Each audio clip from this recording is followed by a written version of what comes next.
સુરતની નવી સિવિલ હોસ્પિટલના તબીબોએ દેવદૂત બન્યા। 10 વર્ષના બાળક સાથે વિચિત્ર અકસ્માત સર્જાયો।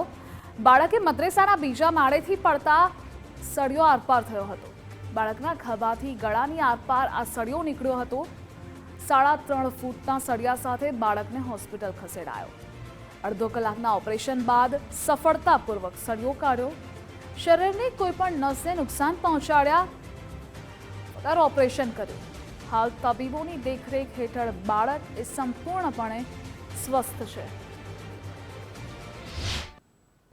राम राखे ने कोण चाके तो आ सळियो एवी रीते पीठना थईने गळाना भागे थईने मोढामांथी जे निकळ्यो जाणे के ए बाळकने जीव बचाववाळा कोई छेल्ली क्षणे आवीने एने सळियो पसार करवामां आव्यो होय ए रीते कोई पण जातना वाइटल स्ट्रक्चरने डेमेज कर्या वगरे सळियो पसार थयो हतो। एटले ऑपरेशन पहेला अमने एवुं लागतुं के कलाको सुधी ऑपरेशन चालशे पण मिरेकल एवो थयो के अर्धो ज कलाकनी अंदर अमे सरळताथी ऑपरेशन पसार કરી શક્યા અને અત્યારે બાળક પણ સુરક્ષિત છે અને સળિયો પણ સેફલી ગઈકાલે જ કાઢી દેવામાં આવ્યો છે। અત્યાર સુધીની વાત કરીએ તો આ પ્રકારની ઈજાઓ ઘણી બધી આવતી હોય છે પણ આવું ઈજા કે જેની અંદર કોઈ પણ નસને ડેમેજ ના થાય આટલી બધા એરિયામાંથી પસાર થયા બાદ પણ એ કશા પણ સ્ટ્રક્ચરને ઈજા કર્યા વગર એક જગ્યાથી બીજી જગ્યાએ નીકળ્યો એ એક ફર્સ્ટ ટાઈમ એવું જોવા